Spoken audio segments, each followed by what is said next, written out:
Terima kasih ya Tuhan atas anugerah-Mu.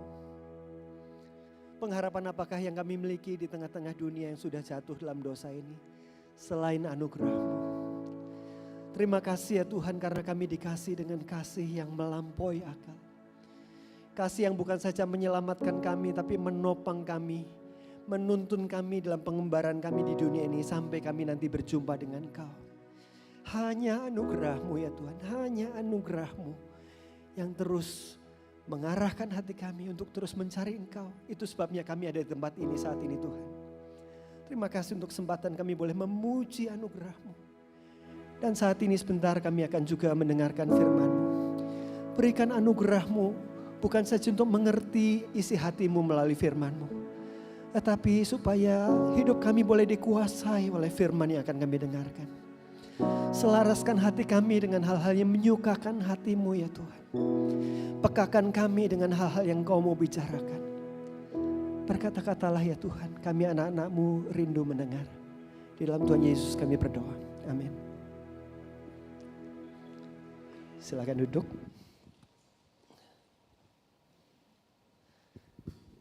Bapak Ibu jemaat sekalian, shalom. Pada hari ini kita akan terus melanjutkan perenungan kita. Saya diberitahu bahwa selama sebulan ini kita sedang merenungkan topik-topik tentang bagaimana menjalani kehidupan Kristen di tengah segala kesulitan dan kesusahan. Tema yang diberikan pada saya adalah rejoicing in the midst of trial. Bagaimana kita bersukacita di tengah pencobaan. Bapak Ibu Saudara sekalian, ketika kita biasanya dalam ibadah, kadang-kadang seorang pemimpin pujian bertanya, apa kabar begitu ya. Dan tujuannya untuk membangkitkan vibe positif begitu ya. Dan harapan yang dikehendaki ketika ditanyakan apa kabar, biasanya pengennya jawabannya seperti apa? Luar biasa begitu ya. Nah, kadang-kadang ada beberapa pemimpin pujian yang sangat bersemangat, malah mengajari begini, jangan cuma luar biasa. Kita harus jawabnya, luar biasa, fantastis, yes, yes, yes, begitu katanya ya. Oke, tapi bagaimana kalau hidup kita tidak fantastis saat ini? Bagaimana kalau kita datang pada Tuhan, hidup kita tidak luar biasa? Kemudian ada pertanyaan lagi yang kadang-kadang ditanyakan, ada sukacita? Jawabannya yang diharapkan apa? Amin, begitu ya. Bagaimana kalau hidup kita tidak sedang bersukacita? Kita sedang susah hati, berbeban berat.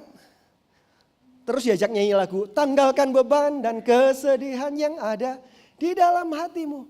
Menanggalkan beban dan kesedihan, datang pada hadirat Tuhan. Terus habis itu pulang kita ambil lagi beban dan kesedihan itu. Bagaimana kalau kita membawa beban dan kesedihan itu di hadapan Tuhan? Mazmur menuliskan kepada kita apa yang menyukakan hati Tuhan. Salah satu yang menyukakan hati Tuhan adalah curahkanlah isi hatimu di hadapan Tuhan, Allah perlindungan kita. Mencurahkan isi hati itu artinya segala pengalaman hidup manusia yang luas itu. Termasuk juga ketika kita broken hearted, hati yang hancur tidak kau pandang hina ya Allah, kata Mazmur. Dan kalau kita memperhatikan kitab Mazmur, itu ada banyak pujian, tetapi kalau kita hitung lebih banyak lamen daripada praise di dalam kitab Mazmur. Lebih banyak ratapan di sana.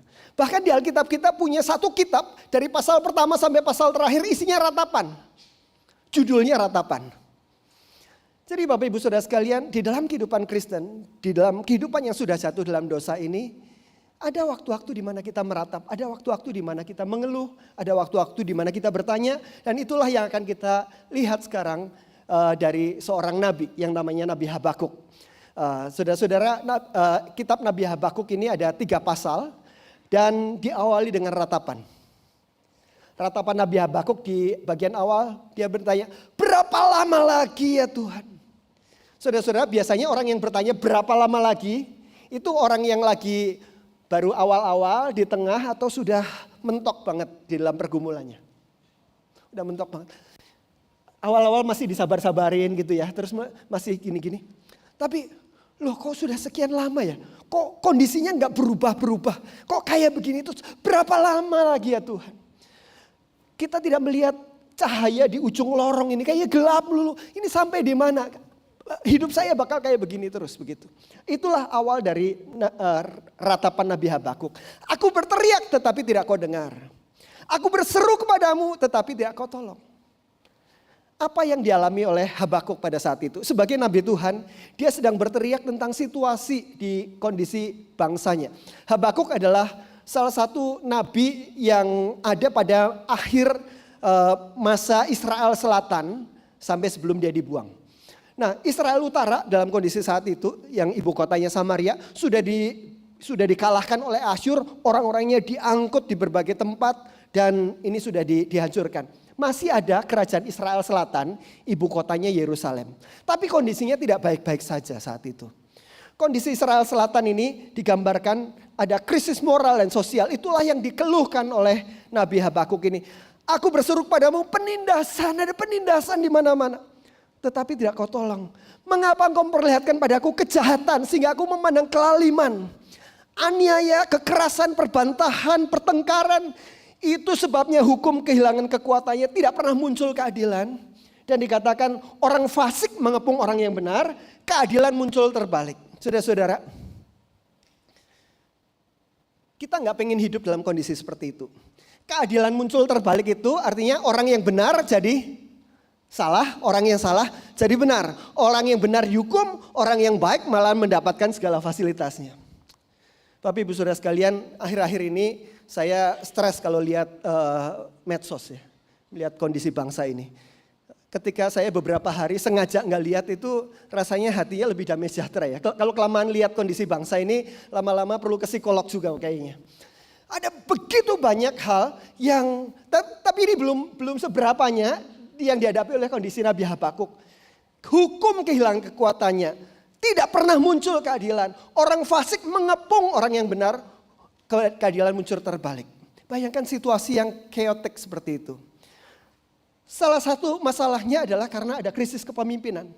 Raja saat itu namanya Raja Yoyakim. Raja Yoyakim ini adalah raja yang keras kepala. Waktu Yeremia ini sejaman dengan Habakuk, melayani dalam era yang sama dengan raja yang sama. Yeremia mengutus orang untuk membacakan kitab yang dia tulis tentang pewahyuan Tuhan pada dia, ditulis di situ dan dibacakan kepada raja. Rajanya bukannya bertobat, malah dia potong-potong, robek-robek, kemudian dibakar kitab itu. Kemudian Raja Yoyakim menganiaya nabi-nabi. Yeremia dikejar-kejar dan Habakuk tidak dalam kondisi yang aman juga. Bahkan ada seorang nabi namanya Uria dibunuh oleh Yoyakim. Dua raja-raja menyimpulkan situasinya. Dia melakukan apa yang jahat di mata Tuhan, tepat seperti yang dilakukan nenek moyangnya. Itulah situasi di zaman di mana Habakuk melayani. Dia berseru pada Tuhan, Tuhan berapa lama lagi Israel tetap kayak begini? Bukan kau Allah yang kudus, mengapa engkau membiarkan kelaliman? Yeremia mencatat Raja Yoyakim ini adalah raja yang tidak adil, memperkaya diri sendiri di tengah-tengah penderitaan rakyatnya. Dia bikin istana yang besar, dikatakan memperkerjakan sesamanya dengan cuma-cuma, nggak dikasih upah. Ada operation, pengejaran untung, penumpahan darah orang bersalah. Bayangkan dalam kondisi pemerintahan orang yang kayak begitu. Sementara di dalam masyarakatnya juga ada begitu banyak ketidakadilan, ada begitu banyak penindasan. Nabi Tuhan ini berseru pada Tuhan, Tuhan berapa lama lagi engkau biarkan? Dan Tuhan menjawab. Jawaban Tuhan kepada Habakuk, kepada seruannya itu mengejutkan Habakuk. Tuhan menjawab, jawabannya bagaimana? Jawabannya ditulis dalam Habakuk 1 ayat 6. Sebab sesungguhnya akulah yang membangkitkan orang Kasdim, bangsa yang garang dan tangkas itu, yang menjelajah seluruh bumi untuk menduduki tempat kediaman yang bukan kepunyaannya. Basically Tuhan mau bilang begini, oke, Yeremia, oke, Habakuk, aku akan melakukan sesuatu dan aku kasih tahu rencanaku kepadamu. Jadi Habakuk dikasih bocoran apa yang Tuhan akan lakukan. Aku akan mengirim, aku akan memakai orang-orang Kasdim, orang-orang Babilonia. Orang-orang Babilonia ini kemudian akan menguasai daerah-daerah wilayah. Mesir waktu itu sudah mulai lemah, Asyur sudah mulai lemah. Asyur tadinya kerajaan besar sekali. Babilonia kemudian mulai menguasai wilayah-wilayah kekuasaan Asyur yang tadinya mengalahkan Israel Utara, dan nanti Israel Selatan pun dengan ibu kota Yerusalem akan dikalahkan oleh Babilonia. Wah, si Habakuk kemudian, tunggu dulu Tuhan. Ini saya sedang berdoa dengan situasi kondisi begini. Ini bukannya doanya jawabannya jadi lebih baik, tapi malah lebih buruk. Saudara pernah mengalami begitu. Kita berdoa, Tuhan tolong, Tuhan tolong. Kemudian malahan kondisinya jadi lebih buruk begitu. Pernah mengalami begitu? Itu yang dialami oleh Habakuk. Orang Babel ini adalah orang yang terkenal sekali punya kekuatan militer luar biasa, tetapi kejam luar biasa. Bahkan dalam Habakuk disebutkan 5 celaka. Ada Tuhan bilang, celakalah engkau. Nah, celakalah karena apa? Karena orang Babel ini suka menjarah, curang, suka membunuh, suka akan kecemaran dan menyembah berhala. Bapak Ibu Saudara sekalian, kalau saudara-saudara jadi Habakuk, kira-kira apa yang akan saudara-saudara responi ketika mendengar jawaban Tuhan yang kayak begini? Babel dikasih tahu, Habakuk dikasih tahu oleh Tuhan, suatu saat Babel akan menghancurkan Yerusalem. Dan orang Babel ini akan membuang penduduk Yehuda. Ada kesusahan besar di depan karena dosa-dosa Yehuda. Bapak Ibu Saudara sekalian, kadang-kadang untuk menghibur seseorang yang dalam kesusahan kita bilang, wah, badai pasti berlalu. Namanya badai, ada waktunya badai, tetapi badai pasti berlalu. Tetapi kalau kita bilang begitu sama Habakuk, kira-kira Habakuk kan bilang, ya pasti badai pasti berlalu lalang. Sudah susah, ada kesusahan lagi. Ini gimana Tuhan? Mengapa Tuhan membiarkan kejahatan? Mengapa Tuhan membiarkan penderitaan? Mengapa Tuhan pakai bangsa yang jahat? I don't know. Kemudian Habakuk 2 ayat 1. Sekarang kita udah masuk ke pasal 2. Aku mau berdiri di tempat pengintaianku dan berdiri tegak di menara. Aku mau meninjau, mau menantikan apa yang akan difirmankannya kepadaku dan apa yang dijawabnya atas pengaduanku. Habakuk protes sama Tuhan. Tuhan, apa-apaan ini? Aku mau mendengarkan engkau akan melakukan apa. Kadang-kadang di dalam doa-doa kita bisa datang pada Tuhan dan bertanya, Tuhan, saya gak ngerti kenapa ini. Tapi datanglah pada Tuhan. Dan ketika Habakuk datang pada Tuhan, di dalam Habakuk pasal 2 ada begitu banyak jawaban Tuhan di sana. Tetapi inti teologi kitab Habakuk ada pada ayat 4. Pasal 2 ayat 4. Orang benar akan hidup oleh iman. Orang benar akan hidup oleh iman. Dan pernyataan Tuhan ini diiringi dengan satu penglihatan kepada Habakuk untuk menjawabnya. Dan penglihatan itu dicatat oleh Habakuk dalam Habakuk pasal 3. Doa Habakuk menurut nada ratapan, Habakuk 3 ayat 1. Jadi Habakuk bukan hanya berdoa pribadi, tetapi itu diubahnya menjadi doa dan menjadi doa umat saat itu, menjadi mazmur. Mari kita lihat apa yang diperlihatkan Tuhan menjawab protes dan pengaduan dari Habakuk. Tuhan memperlihatkan dirinya, dia dikatakan dalam Habakuk 3 ayat 2, Tuhan telah kudengar kabar tentang engkau, pekerjamu ya Tuhan kutakuti. Hidupkanlah itu dalam lintasan tahun, nyatakanlah itu dalam lintasan tahun, dalam murkamu ingatlah kasih sayang. Kemudian kalau kita membaca secara lebih detail, ini hanya saya ambil beberapa bagiannya saja. Tuhan datang seperti panglima perang datang. Ketika Tuhan datang, ini dalam penglihatan Habakuk, dikatakan keagungannya menutupi segenap langit. Ketika Tuhan datang, keagungannya menutupi segenap langit. Dan bumi pun penuh dengan pujian kepadanya ketika Tuhan datang sebagai panglima perang ini. Busurmu kau buka, kau isi dengan anak panah.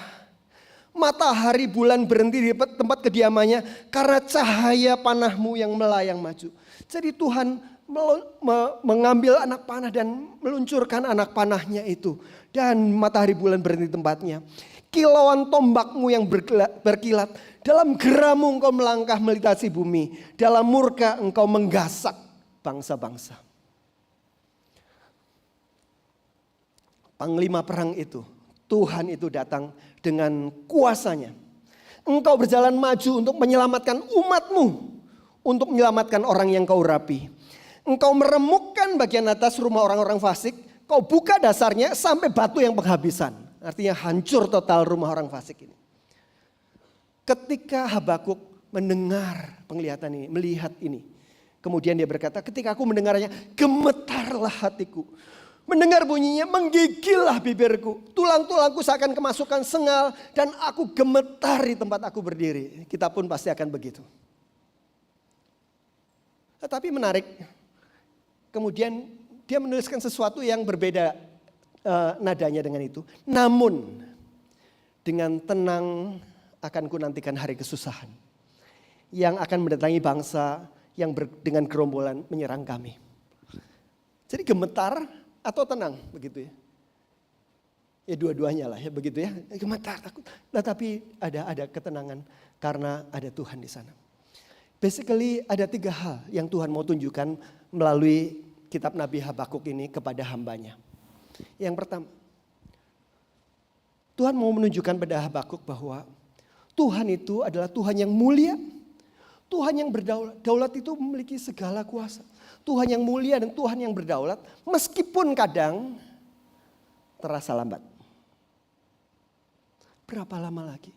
Tuhan adalah Tuhan, tetap Tuhan yang mulia, Tuhan yang berdaulat, Tuhan yang memegang kendali atas segala sesuatu meskipun kadang terasa lambat. Dan itu yang ditunjukkan oleh Tuhan kepada Habakuk. Yang kedua,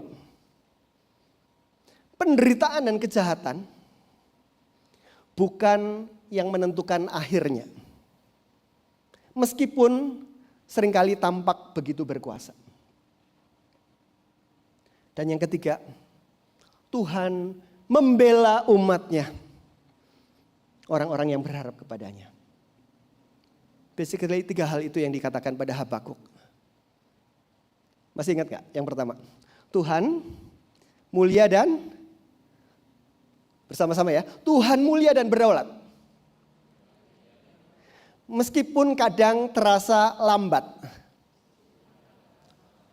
Bersama-sama lagi. Penderitaan dan kejahatan bukan penentu akhirnya. Meskipun kadang terlihat sangat berkuasa. Tuhan membela umatnya. Yaitu orang-orang yang berharap kepadanya. Itu adalah teologi Habakuk. Tuhan menyatakan dirinya seperti itu. Saya tidak tahu kondisi hidup kita. Di tengah-tengah segala pertanyaan kita, Tuhan berapa lama lagi aku harus ngalami begini. Ruwet, rumit, nggak tahu, nggak kelihatan di mana ujung pangkalnya bakal itu semua. Mari kita katakan apa yang Tuhan nyatakan pada Habakuk. Tuhan mulia dan berdaulat. Meskipun kadang terasa lambat. Penderitaan dan kejahatan bukan penentu akhirnya. Meskipun terlihat sangat berkuasa. Dan Tuhan kita adalah Tuhan yang membela umatnya. Yaitu orang-orang yang berharap kepadanya. Itu sebabnya kitab Nabi Habakuk diawali dengan ratapan. Diakhiri dengan pernyataan iman. Kita baca sama-sama yuk. Sekalipun pohon ara tidak berbunga. Pohon anggur tidak berbuah. Hasil pohon zaitun mengecewakan. Sekalipun ladang-ladang tidak menghasilkan bahan makanan. Kambing domba terhalau dari kurungan. Dan tidak ada lembu sapi dalam kandang. Namun aku akan bersorak-sorak di dalam Tuhan. Beria-ria di dalam Allah yang menyelamatkan aku. Allah Tuhanku itu kekuatanku. Ia membuat kakiku seperti kaki rusa. Ia membiarkan aku berjejak di bukit-bukitku. Itulah ungkapan dari pernyataan Tuhan kepada Habakuk. Orang benar akan hidup oleh iman. Tahukah saudara bahwa pernyataan orang benar hidup oleh iman itu dikutip berkali-kali di dalam perjanjian baru. Orang benar akan hidup oleh iman. Dan di dalam perjanjian baru ada satu pernyataan yang mirip sekali dengan ini. Ini kondisi di mana pohon ara tidak berbunga, pohon anggur tidak berbuah. Segala sesuatu, sumber-sumber penghasilan, penghidupan, harapan dan semuanya seolah-olah nggak ada. Tetapi di tengah-tengah semuanya ada Tuhan yang setia. Bagian firman Tuhan yang mirip dengan ini dalam Perjanjian Baru ada di dalam dalam Roma pasal 8 ayat 35 sampai 39. Saya akan bacakan.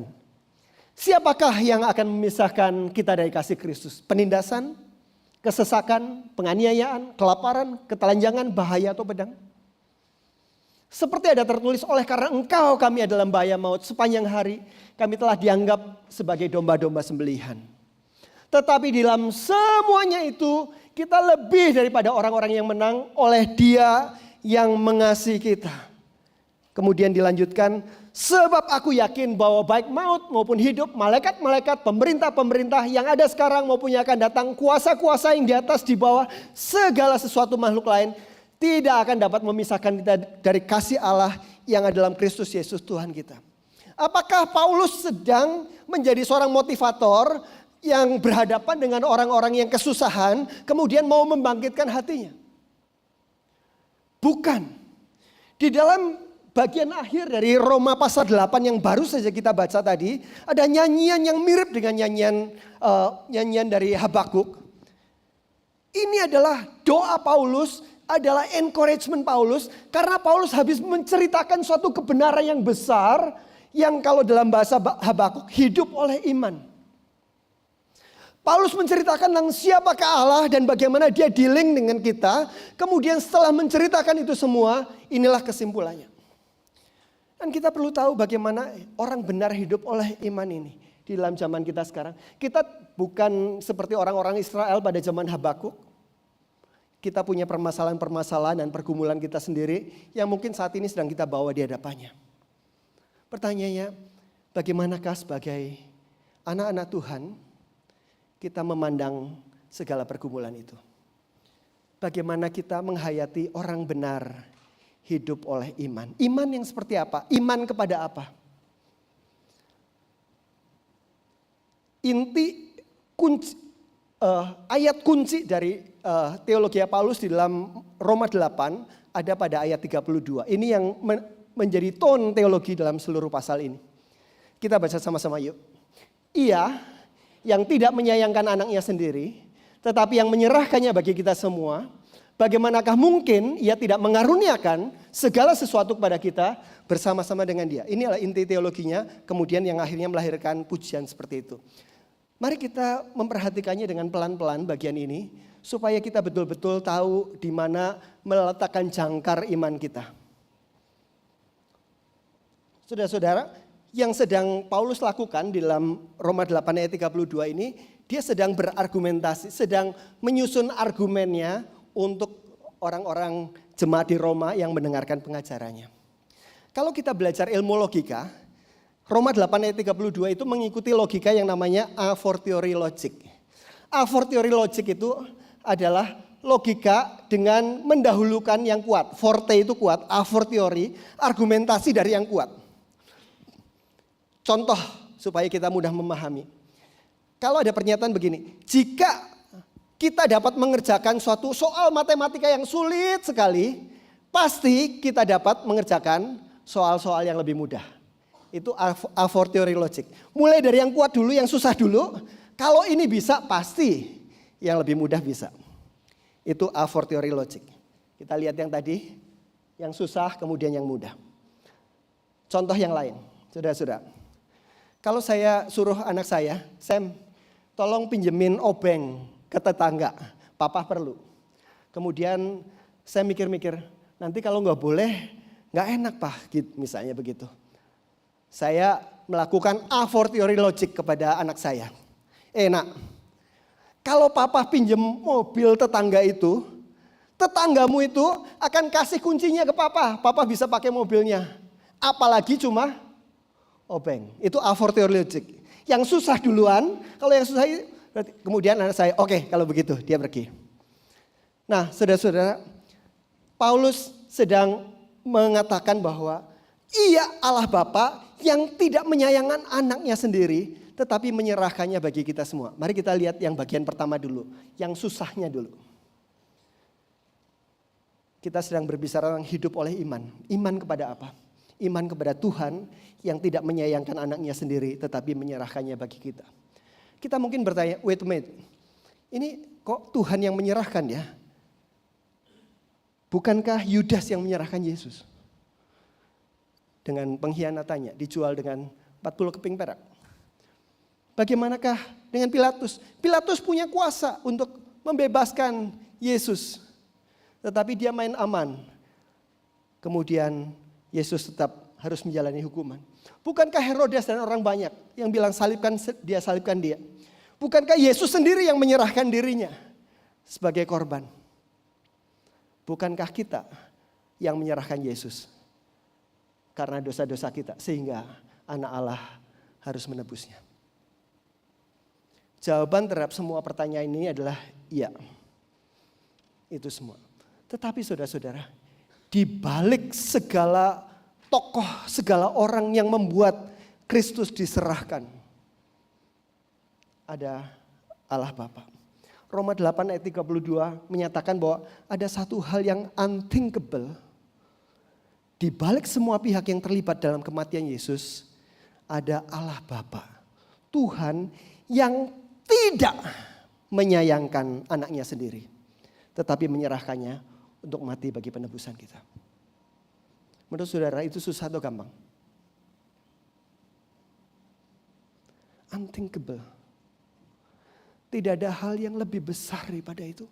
Allah Bapa menyerahkan Allah Anak bagi penebusan orang-orang yang ngaco seperti kita. Tidak ada hal yang lebih besar. Tidak ada hal yang lebih sukar. Dan tidak akan pernah hal yang semacam ini terjadi lagi. Allah Bapa menyerahkan anaknya untuk pendosa dan menjadi penebusan bagi kita semua. Sesuatu yang luar biasa. Allah menyerahkannya sendiri. Suatu saat sebentar lagi kita akan merayakan tentang pengorbanan Kristus yang terbesar. Martin Luther memikirkan ketika Tuhan Yesus berseru, Eli, Eli lama sabachthani, Allahku, Allahku, kenapa engkau meninggalkan aku? Dia mikir-mikir begitu lama Martin Luther. Sampai suatu saat, aduh udah berjam-jam saya gak ngerti. Dia gebrak meja, bagaimana mungkin Allah meninggalkan Allah?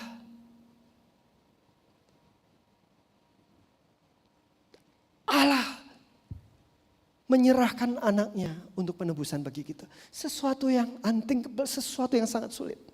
Dan itulah yang Paulus katakan. A fortiori logic. Tim Keller mengatakan tentang hal ini. Itulah Injil. Berita Injil menyatakan bahwa saudara dan saya jauh lebih berdosa dan lebih cemar daripada yang berani kita akui. Saudara dan saya. Kita jauh lebih berdosa dan lebih cemar daripada yang berani kita akui. Karena dosa itulah Kristus mati di atas kayu salib. Kadang-kadang kita main-main dengan dosa. Kita kadang-kadang menormalisasi dosa. Semua orang melakukannya. Kemudian kita melakukannya. Kita itu lebih cemar. Lebih berdosa daripada yang berani kita akui. Sehingga Kristus perlu mati di atas kayu salib untuk menebusnya. Namun pada saat yang sama. Berita Injil adalah saudara dan saya lebih diterima dan lebih dicintai oleh Tuhan daripada yang berani kita harapkan. Itulah Injil. Saudara-saudara, Tuhan mengasihi kita dan kasih-Nya mengirimkan Yesus menjadi penebusan kita. Sesuatu yang sulit sekali. Mari kita lihat bagian keduanya. Kalau yang sulit itu sudah dikerjakan, bagaimanakah mungkin Ia tidak mengaruniakan segala sesuatu kepada kita bersama-sama dengan Dia? Karena Tuhan tidak menyayangkan anaknya tetapi menyerahkannya. Maka Roma 8 ayat 28. Allah turut bekerja dalam segala sesuatu untuk mendatangkan kebaikan bagi mereka yang mengasihi Dia. Sebetulnya ngapain sih Tuhan turut bekerja dalam segala sesuatu dalam hidup kita? Emang Tuhan kurang kerjaan? Tetapi Tuhan mengasihi kita begitu rupa sehingga Allah turut bekerja di dalam segala sukacita, dukacita, kesusahan, penderitaan, kegagalan, keberhasilan kita. Allah turut bekerja supaya semuanya itu bukan menghancurkan kita, tetapi akan mendatangkan kebaikan bagi kita. Kebaikan semacam apa? Apakah kita tidak belajar kemudian dapat nilai A? Ataukah kita hujan-hujanan berharap tidak perlu kena influenza? Bukan seperti itu. Kebaikan yang dimaksud adalah membuat kita semakin serupa dengan Kristus. Ayat 29. Jadi saudara-saudara, ketika kita dalam Kristus, Allah turut bekerja dalam segala sesuatu dalam hidup kita. Mungkin kita mengalami kesusahan penderitaan yang sekarang sedang kita bawa di hadapan Tuhan itu karena ada orang lain yang bersalah pada kita. Sehingga bikin kita celaka kayak begini, bikin kita menderita, bikin kita jadi susah begini. Karena dosa orang lain. Mungkin karena pekerjaan kuasa kegelapan, mungkin karena sistem dunia seperti ini di mana kita hidup. Mungkin juga karena pilihan-pilihan berdosa yang kita lakukan. Tetapi puji syukur kepada Tuhan, Tuhan yang menebus kita tidak berhenti di sana. Karena dia menyerahkan anaknya, maka dia terlibat dalam hidup kita dan sanggup merecycle semua hal yang seharusnya menjatuhkan kita itu, membuat kita menjadi semakin serupa dengan Kristus pada akhirnya. Tuhan adalah Tuhan yang mulia dan berdaulat meskipun kadang-kadang tampak lambat. Dan penderitaan, kejahatan bukan yang menentukan akhirnya. Yang menentukan akhirnya adalah Tuhan. Dan Tuhan menentukan akhirnya bagi kebaikan saudara dan saya. Asuransi apakah yang lebih besar daripada itu? Asuransi dari Tuhan yang mengasihi kita lebih daripada yang kita pikirkan. Sehingga muncul Roma 8 ayat 31 sampai 39 tadi. Tidak ada siapapun, apapun yang mampu melawan, menggugat, memisahkan kita dari kasih Kristus. Itulah respon doa Paulus. Tuhan, kalau engkau begitu, maka betul tidak ada yang dapat memisahkan saya dari kasih Kristus. Termasuk penderitaan ini, termasuk kesusahan ini. Itulah hidup oleh iman, bukan hidup oleh motivator. Iman kita kepada Allah yang mengasihi kita, itulah yang membuat kita bisa berkata, dengan tenang, aku akan menantikan kesusahan yang ada di depanku. Karena Allah berdaulat, meskipun kelihatan lambat. Karena kesusahan penderitaan bukan yang menentukan akhirnya, tetapi kedaulatan Allah. Dan Allah adalah Allah yang membela umatnya. Orang-orang yang berharap dan beriman kepadanya. Lifters, jangan hanya tahu tentang Tuhan. Alami Tuhan yang seperti itu. Jangan hanya punya pengetahuan banyak tentang Tuhan. Knowing much about God. Mari kita experiencing God. Karena itulah Tuhan kita. Paulus bilang kita tahu sekarang dari pengalamannya. Mari kita baca sama-sama Roma 8 ayat 32. 2, 3. Ia yang tidak menyayangkan anaknya sendiri, tetapi yang menyerahkannya bagi kita semua. Bagaimanakah mungkin ia tidak mengaruniakan segala sesuatu kepada kita bersama-sama dengan dia. Hidup di tengah dunia yang sudah jatuh dalam dosa akan membawa kita dalam badai yang berlalu lalang. Tetapi kita punya Tuhan dan bersama dia, Tuhan yang mengasihi kita dengan kasih yang melampaui akal.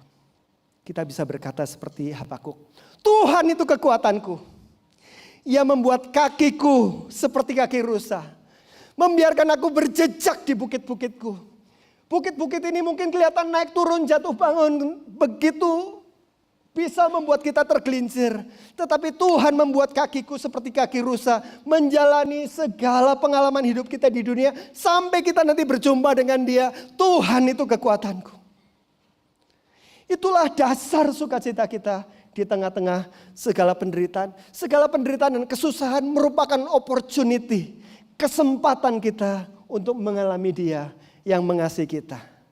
Saya berharap Bapak Ibu Saudara sekalian. Lifters. Lift your eyes to him. Lebih daripada kita memandang permasalahan, kita pandang dia yang mengasihi kita. Amin. Mari kita berdoa. kita akan mendengarkan satu pujian. Kita pakai pujian ini sebagai doa kita kepada Tuhan. Silakan singers. Untuk meresponi firman Tuhan, kita mau sama-sama datang lagi sama Tuhan kita. Kita mau katakan bersamamu Tuhan, kita bisa melewati semuanya. Terima kasih Tuhan.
Bersamamu Bapa, bersamamu Bapa, ku lewati semua perkenananmu yang teguhkan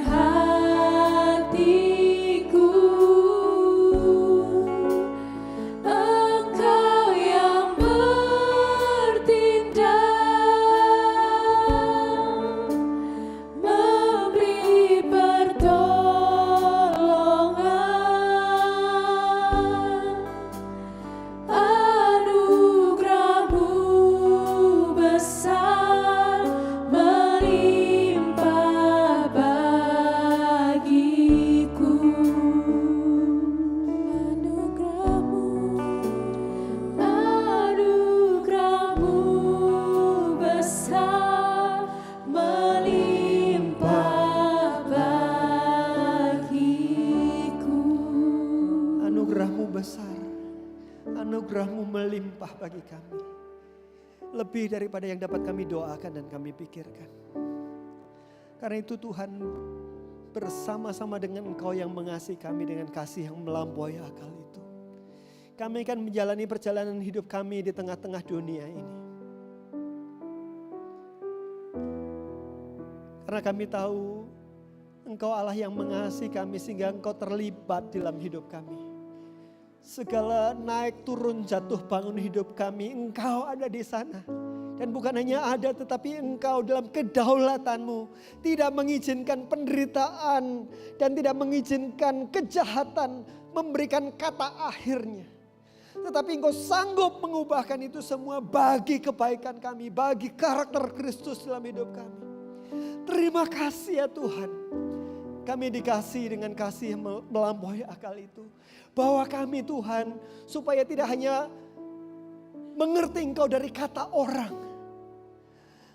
Ajar kami di tengah-tengah kesusahan yang saat ini sedang kami hadapi. Kami boleh mengalami firman-Mu. Kami boleh hidup oleh iman. Mengikut Engkau. Mau berjalan dengan oleh Tuhan. Kami akhiri perjalanan hidup kami di dunia. Berkata seluruh kami, Tuhan adalah kekuatan. Engkau yang melintasi bukit-bukit kami. Kasih kami Allah seperti Engkau. Oh indah agung, Engkau mulia Tuhan. Terus kami berdoa dan bersyukur. Terus